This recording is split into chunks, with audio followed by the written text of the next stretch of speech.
بسم الله الرحمن الرحيم بديع السماوات والأرض أنى يكون له ولد ولم تكن له صاحبة وخلق كل شيء وهو بكل شيء عليم ذلكم الله ربكم لا إله إلا هو خالق كل شيء فاعبدوه وهو على كل شيء وكيل لا تدركه الأبصار وهو يدرك الأبصار وهو اللطيف الخبير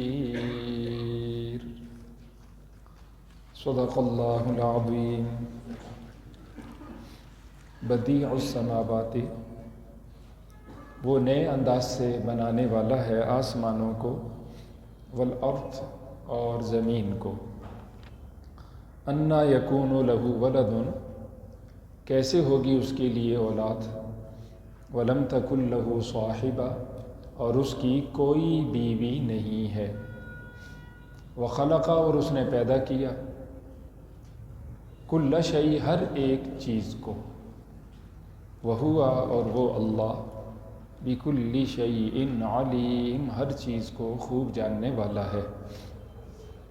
ذالکم اللہ، یہ اللہ ہے، ربکم، جو تمہارا پروردگار ہے، لا الہ، کوئی معبود نہیں ہے، الا ہو، مگر وہی ہے، خالق، وہ پیدا کرنے والا ہے، کل شیء، ہر ایک چیز کو، فاعبدوہ، پس تم اسی کی عبادت کرتے رہو، وہو علی کل شیء وکیل، اور وہ ہر شے پہ نگہبان ہے، لا تدرکہ، اس کو نہیں پا سکتی، الابصار، آنکھیں، وہو یدرک، اور وہ پا لیتا ہے، الابصار، آنکھوں کو، وہو اللطیف، اور وہ بہت باریک بین ہے، الخبیر، سب کسی کی خبر رکھنے والا ہے۔ یہ آج کے درس کی 3 آیات کریمہ ہیں۔ اس سے پہلے پورے ایک رکوع کے اندر اللہ کی عظمتوں اور شانوں کا بیان تھا۔ آج کے درس کی ان آیات کریمہ میں اللہ تعالیٰ جل شانہ نے عقائد کی باتوں میں سے چند عقیدے کی باتوں کو بیان فرمایا ہے۔ پہلی بات یہ کہ بدیع السماوات والارض، وہ اللہ ہے، وہ نئے انداز سے بنانے والا ہے آسمانوں کو اور زمین کو۔ 3 لفظ ہم 4 عام طور پر پڑھیں گے قرآن پاک۔ ایک بدیع کا لفظ، دوسرا فاطر کا لفظ، اور تیسرا خالق کا لفظ، اور چوتھا لفظ ایک جاعل۔ بدیع اور فاطر، یہ دونوں معنی، اس کے دونوں لفظوں کے معنی قریب قریب۔ معنی یہ ہے بغیر نمونے کے، پہلے کوئی سیمپل موجود نہیں، نمونہ موجود نہیں، بغیر نمونے کے بنانے والا، اس کو بدیع کہا جاتا ہے، اس کو فاطر کہا جاتا ہے۔ سورہ فاطر ایک پوری ایک سورت ہے، الحمدللہ الذی فاطر السماوات والارض، اور یہاں بدیع کا لفظ آئے تو بغیر نمونے کے بنانے والا، اس کو بدیع بھی کہا جاتا ہے، فاطر بھی کہا جاتا ہے۔ بعض جگہ باری کا لفظ، البارئ۔ دوسرا علماء فرماتے ہیں بدیع یا فاطر وہ ذات ہے جو بغیر کسی کی مدد کے، مادے کی مدد نہیں، میٹیریل کچھ نہیں، افرادی قوت طاقت نہیں، مشینیں کوئی نہیں، اس کے بغیر بنانے والا، اس کو بدیع کہا جاتا ہے، اس کو فاطر کہا جاتا ہے۔ تو بدیع کا لفظ ہو یا فاطر کا لفظ ہو، یہی معنی نکلے، بغیر نمونے کے، بغیر مادے کے، بغیر کسی کی مدد کے، بغیر کسی معاونت کے بنانے والا، اس کو بدیع کہا جاتا ہے۔ بدیع السماوات والارض، زمین نہیں تھی، اس کا مادہ میٹیریل کوئی نہیں، اللہ نے کلمہ کن کے ساتھ زمینوں کو بنا دیا۔ آسمان نہیں تھے، اللہ نے کلمہ کن کے ساتھ آسمانوں کو بنا دیا۔ یہ کہکشان نہ تھے، چھوٹی بڑی چیزیں نظر آنے والی، نہ نظر آنے والی، جنت جہنم جو بھی ہمیں نظر آ رہا ہے، نہیں نظر آ رہا، جس کا حضرت محمد مصطفیٰ احمد مجتبیٰ صلی اللہ علیہ وسلم نے مجھے آپ کو بتایا، امت کو بتایا، آگاہ کیا قرآن و سنت میں، سب کا بنانے والا ایک اللہ۔ دوسرے جو دو لفظ ہیں خالق، اس کا بھی یہاں ذکر آیا ہے، اللہ خالق کل شیء خلق السماوات والارض، پیدا کرنے والا۔ انسان وہ پیدا نہیں کر سکتا، انسان جاعل ہو سکتا ہے، کوئی چیز بنانے والا ہو سکتا ہے، موجد ہو سکتا ہے، لیکن وہ خالق نہیں ہو سکتا۔ خالق ذات صرف اللہ کی ذات ہے۔ اسی طرح مادہ میٹیریل موجود ہے، اس سے اللہ کوئی شے بنائے، اللہ کی مرضی ہے۔ جس طرح اللہ نے فرمایا آسمان وہ دھواں تھے، اللہ نے 7 آسمانوں کو بنا دیا، ٹھوس بنا دیا، وہ چاہے دھوئیں سے ٹھوس بنا دے۔ ہم دیکھتے ہیں کہ یہ آبی بخارات جس طرح اڑتے ہیں، اڑ کے اوپر چلے جاتے ہیں، ٹھنڈے ہو جاتے ہیں، پہلے نظر نہیں آتے اس آنکھ سے، لیکن وہ پانی ہوتا ہے حقیقتاً جو اوپر جا کے ٹھنڈا ہو جاتا ہے، اور پھر وہ ایک شکل اختیار کر لیتے، پھر اللہ کے حکم سے وہ چلتے ہیں، کس جگہ بارش برستی ہے، کس جگہ اولے برستے ہیں، کس جگہ برف برستی ہے، یہ سب نمونے ہمارے سامنے موجود ہیں۔ تو اللہ کی وہ ذات ہے، نئے انداز سے بنانے والا ہے، وہ آسمانوں کو زمین کو۔ اللہ فرماتے ہیں انا یکون لہ ولد، اس کی اولاد کیسے ہوگی، کہاں سے ہوگی؟ ولم تکن لہ صاحبہ، اس کی کوئی بیوی نہیں، وخلق کل شیء، اس نے ہر چیز کو پیدا کیا، وہو بکل شیء علیم، اور وہ ہر چیز کو خوب جانتا ہے۔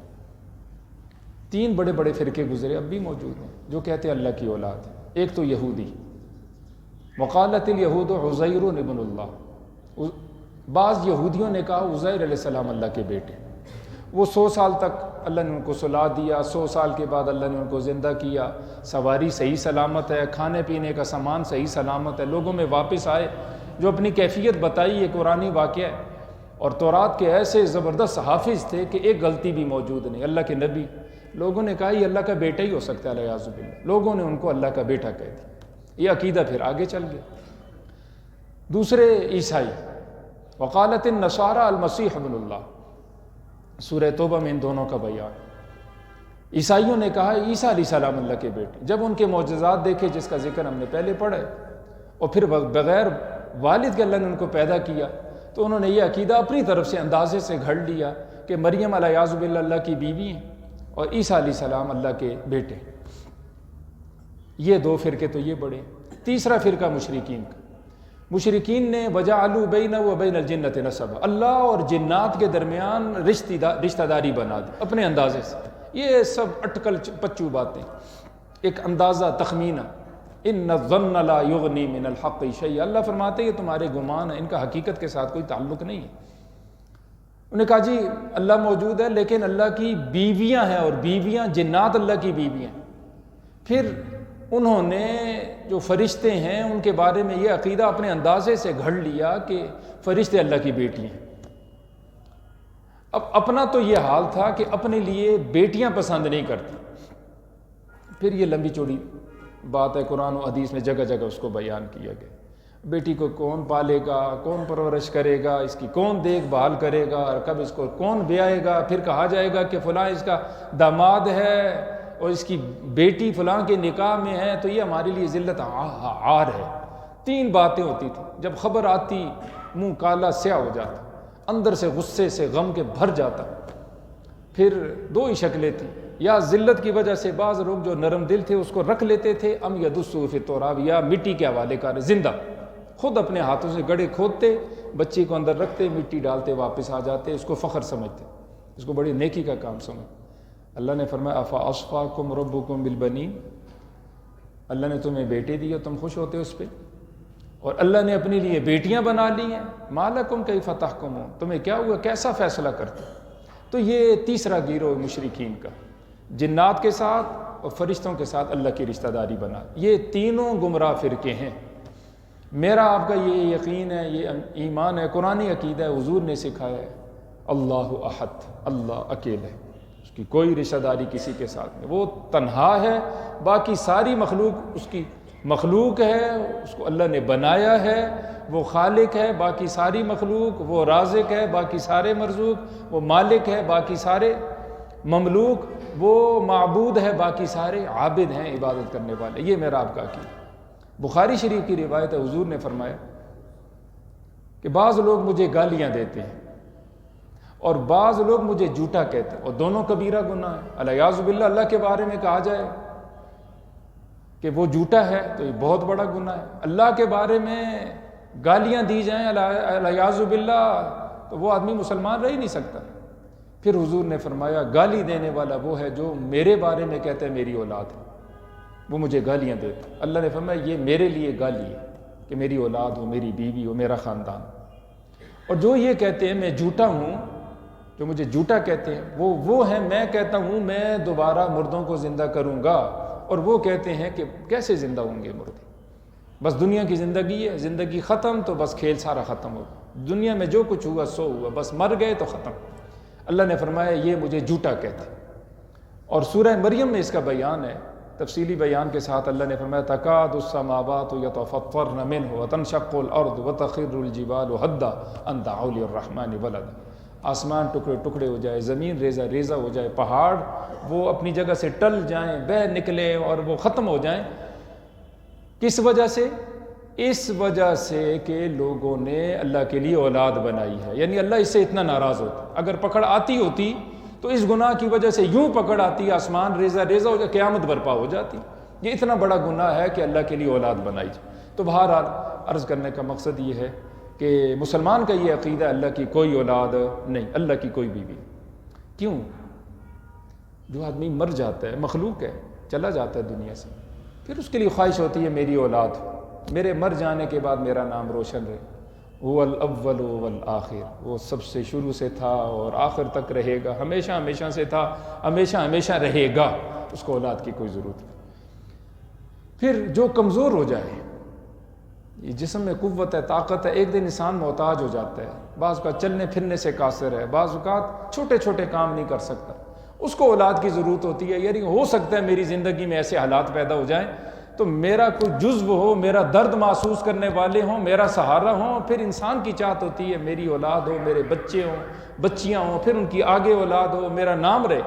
اللہ تعالیٰ جل شان اللہ الصمد، اللہ بے نیاز ذات ہے، وہ کائنات میں سے کسی ایک مخلوق، انسان جن فرشتوں میں سے کسی ایک کے بھی ایک لمحے کے لیے بھی وہ محتاج نہیں۔ لیسا کمثلہ شیء، پھر اس جیسی کوئی ذات نہیں۔ جیسا خالق ہے مخلوق میں سے اس جیسا کوئی ہو ہی نہیں سکتا۔ بہرحال یہ عقیدہ ہے، یہ یہاں سکھایا گیا ہے۔ عقیدہ سیکھنا، اپنی اولادوں کو سکھانا، یہ ہمارا فرض ہے، لازم اور ضروری۔ ذالکم اللہ ربکم، فرمایا لوگو یہ اللہ ہے جو تمہارا پروردگار ہے، لا الہ الا ہو، اس کے سوا کوئی معبود نہیں۔ عبادت کے لائق جس کے حضور جھکا جائے، جس کی اطاعت و فرما برداری کی جائے، وہ ایسی ہی ذات ہو، مخلوق میں سے کوئی ایسا نہیں، لہٰذا اس کی عبادت بھی نہیں ہوگی۔ خالق کل شیء، وہ ہر شے کا پیدا کرنے والا ہے، فاعبدوہ، سو اسی ہی کی عبادت کرتے رہو، اس کے حکموں کو حضور اکرم صلی اللہ علیہ وآلہ وسلم کے طریقوں کے مطابق پورا کرو، یہی عبادت ہے اور یہی تمہارا مقصد حیات ہے۔ وَهُوَ عَلَىٰ كُلِّ شَيْءٍ وَكِيلٌ، وہ ہر شے پر وکیل ہے، نگہبان۔ تیسری آیت کریمہ اس میں اہم ایک عقیدہ بیان کیا گیا، ایک مضمون بیان کیا گیا، اور وہ یہ ہے لا تدرکہ الابصار، اس کو آنکھیں نہیں پا سکتی، آنکھیں اس کو نہیں دیکھ سکتی، اس کا احاطہ نہیں کر سکتی۔ وَهُوَ يُدْرِكُ الْأَبْصَارَ، وہ آنکھوں کا احاطہ کرتا ہے۔ وَهُوَ اللَّطِيفُ، اور وہ باریک بین ہے، الخبیر، خوب خبر رکھنے والے۔ کیا مطلب ہے اس کا؟ اس کا ایک مطلب بالکل واضح کہ دنیا میں کوئی انسان من حیث الانسان، کوئی جن من حیث الجن، وہ اللہ تعالیٰ جل شانہ کا دیدار نہیں کر سکتا، حتیٰ کہ انبیاء بھی۔ اور اس کی کئی وضاحت، ما کان لبشر ان یکلمہ اللہ الا وحیا، جی، او من وراء حجاب او یرسل رسولا فیوحی باذنہ ما یشاء۔ اللہ ڈائریکٹ کسی سے کلام نہیں کرتا کہ اللہ اس کے سامنے آئے اور اللہ اس سے بات کرے۔ ہاں فرشتے کے ذریعے سے اللہ پیغام بھیجتا ہے، پردے کے پیچھے سے اللہ بات کرتا ہے، جو کلم اللہ موسیٰ تکلیما، جب اللہ نے حضرت سیدنا موسیٰ علیہ السلام سے کلام کیا، انشاءاللہ 9ویں پارے میں اس کا بیان آئے گا، تو ان کو شوق پیدا ہو گیا کہ رب ارنی انظر الیک، اللہ میں نے تیری آواز تو سنی ہے، ڈائریکٹ تجھ سے بات کی ہے، کلام کی ہے، میری خواہش یہ ہے میں تجھے دیکھنا چاہتا ہوں، یا اللہ مجھے تو اپنا آپ دکھا۔ تو اللہ نے فرمایا لن ترانی، یہ قرآنی واقعہ ہے، اے موسیٰ تو مجھے نہیں دیکھ سکتا، یہ کوہ طور کا واقعہ ہے۔ وَلَٰكِنِ انظُرْ إِلَى الْجَبَلِ فَإِنِ اسْتَقَرَّ مَكَانُهُ فَسَوْفَ تَرَانِي، تو پہاڑ کی طرف دیکھ، یہاں میری تجلی پڑے گی، اگر یہ پہاڑ اپنی جگہ سے ٹک سکا تو بھی مجھے دیکھ سکے گا، نہیں تو نہیں۔ فَلَمَّا تَجَلَّىٰ رَبُّهُ لِلْجَبَلِ جَعَلَهُ دَكًّا وَخَرَّ مُوسَىٰ صَعِقًا، اور جب تجلی کا ظہور ہوا پہاڑ ریزہ ریزہ ٹکڑے ٹکڑے ہو گیا اور سیدنا موسیٰ علیہ السلام بے ہوش ہو کے زمین پہ گر گئے۔ فَلَمَّا أَفَاقَ قَالَ سُبْحَانَكَ تُبْتُ إِلَيْكَ وَأَنَا أَوَّلُ الْمُؤْمِنِينَ، جب ان کو یہ افاقہ ہوا، ہوش میں آئے تو عرض کیا اللہ میں تیری حضور توبہ کرتا ہوں اور میں سب سے پہلے فرما بردار ہوتا ہوں۔ یعنی اس آیت کریمہ یا اس واقعہ سے یہ سمجھ آ رہا ہے کوئی انسان ان آنکھوں سے حق تعالیٰ جل شانہ کا دیدار نہیں کر سکتا۔ اللہ کی ذات تو اللہ کی ذات ہے، کسی فرشتے کو بھی اس کی اصلی شکل میں نہیں دیکھ سکتا۔ اگر انسان اپنی فرشتے کی اصلی شکل میں اس کو دیکھے تو اس پہ ایک کیفیت بن جائے، اس کا دل پھٹ جائے، اس کے ہوش اڑ جائیں اور اس پہ موت آ جائے، جس کی تفصیل اسی سورہ مبارکہ کے پہلے رکوع میں ہم نے پڑھی۔ ایک بات تو یہ ختم ہو گئی۔ دوسری بات، کیا حضرت محمد مصطفیٰ احمد مجتبیٰ صلی اللہ علیہ وآلہ وسلم نے معراج کی رات آسمانوں پہ، عالم آخرت اس کو کہا جاتا ہے، عالم بالا کہا جاتا ہے، اس میں اللہ تعالیٰ جل شانہ کا دیدار کیا ہے کہ نہیں کیا؟ اس میں صحابہ کا آپس میں اختلاف رہا۔ حضرت سیدہ عائشہ صدیقہ رضی اللہ تعالیٰ عنہ، سیدنا عمر رضی اللہ تعالیٰ عنہ، یہ دونوں اور دیگر اصحاب کا بھی یہ موقف تھا کہ اللہ تعالیٰ جل شانہ کا دیدار حضرت محمد مصطفیٰ احمد مجتبیٰ صلی اللہ علیہ وآلہ وسلم نے معراج کی رات نہیں کیا، اور یہ بخاری شریف کی روایت میں بھی آتا ہے۔ جس نے یوں کہا تو اس نے جھوٹ بولا۔ پھر وہ دلیل کے طور پر یہ والی آیت کریمہ پیش کرتی ہیں، لا تدرکہ الابصار، آنکھیں اس کا احاطہ نہیں کر سکتی، اور وہ آنکھوں کو پا لیتا ہے، اس کا احاطہ کرتا ہے، وہ اللطیف الخبیر۔ لیکن حضرت سیدنا علی المرتضیٰ رضی اللہ تعالیٰ عنہ، حضرت سیدنا عبداللہ ابن عباس رضی اللہ تعالیٰ عنہ، جو سید المفسرین ہیں، یہ حضرات کہتے ہیں کہ معراج کی رات حضرت محمد مصطفیٰ احمد مجتبیٰ صلی اللہ علیہ وآلہ وسلم نے اللہ کا دیدار کیا، اور روایت پیش کرتے ہیں کہ حضور نے فرمایا رأیت نورا فسجدت لہ، میں نے نور دیکھا تو میں سجدے میں گر گیا۔ تو نور سے مراد وہ اللہ کا دیدار لیتے ہیں، یہ دونوں اصحاب اور دیگر اصحاب بھی۔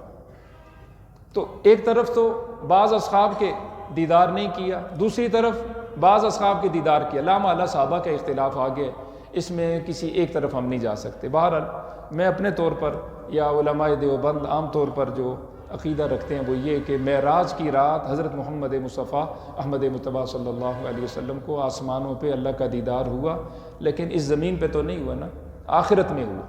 جس طرح آخرت میں جنت میں جنتی اللہ کا دیدار کرے، حضور نے فرمایا قرآن پاک میں موجود، وجوہ یومئذ ناظرہ الی ربہا ناظرہ، جنت میں اہل جنت کو اللہ کا دیدار ہوگا، بعضوں کو روزانہ، بعضوں کو ہفتے کے بعد، بعضوں کو مہینے کے بعد، بعضوں کو سال کے وقفے سے، اپنے اپنے درجات کے اعتبار سے۔ اور کلا انہم عن ربہم یومئذ لمحجوبون، کافر کبھی بھی اللہ کا دیدار نہیں کر سکے گا، سورہ تطفیف میں اللہ کا ارشاد ہے۔ تو حضور نے اس دنیا میں تو دیدار نہیں کیا، دیدار کیا تو کس میں؟ عالم بالا میں۔ جس طرح جنت والے اہل جنت جنت میں اللہ کا دیدار کر لیں گے، یہ دو حضرات بھی، حضرت سیدنا علی المرتضیٰ رضی اللہ تعالیٰ عنہ، عبداللہ بن عباس بھی یہ کہتے ہیں جنتی جنت میں دیدار کریں گے۔ اسی طرح اللہ تعالیٰ جل شانہ نے معراج کی رات آسمانوں پہ حضرت محمد مصطفیٰ احمد مجتبیٰ صلی اللہ علیہ وآلہ وسلم کو اپنا دیدار کروایا۔ جہاں تک اس بات کا تعلق ہے لا تدرکہ، تو ایک ہے صرف سرسری دیکھنا، ایک ہے اس کا احاطہ کرنا۔ احاطہ تو ممکن ہی نہیں، لا تدرکہ لفظ، آنکھ میں تو اتنی سکت ہی نہیں کہ اللہ کو مکمل دیکھ سکے۔ احاطے کا مطلب کیا؟ مکمل دیکھنا، مکمل کوئی بھی نہیں دیکھ سکتا۔ لا تدرکہ الابصار، کوئی آنکھ یا آنکھیں اس کا احاطہ نہیں کر سکتی، وہ تو اس کی تو انتہا کی بات ہی نہیں، اس کو تو کسی شے پہ قیاس کیا ہی نہیں جا سکتا، بتایا ہی نہیں جا سکتا، احاطہ نہیں کیا۔ ہاں رویت ہوئی ہے، رویت کا مطلب دیکھنا، تو یہاں رویت کی نفی نہیں ہے کہ دیکھا نہیں ہے، اس کا احاطے کی نفی ہے کہ احاطہ نہیں کیا۔ احاطے کے تو ہم بھی قائل ہیں، کوئی آنکھ، خواہ وہ کوئی بھی آنکھ ہو، اللہ کی ذات عالی کا احاطہ نہیں کر سکتی۔ جہاں تک رویت کی بات ہے وہ اس میں موجود نہیں ہے، اور ہمارا عقیدہ یہی ہے، اور ہم اسی کو ترجیح دیتے ہیں کہ معراج کی رات حضرت محمد مصطفیٰ احمد مجتبیٰ صلی اللہ علیہ وسلم کو ہم کلامی کا شرف بھی ہوا اور دیدار بھی عطا ہوا۔ واللہ اعلم بالصواب۔ باقی سچ کیا ہے، حقیقت کیا ہے، وہ اللہ ہی خوب جانتے ہیں۔ اللہ سے دعا ہے اللہ ہمیں یقین عمل کی توفیق سے مالا مال فرما۔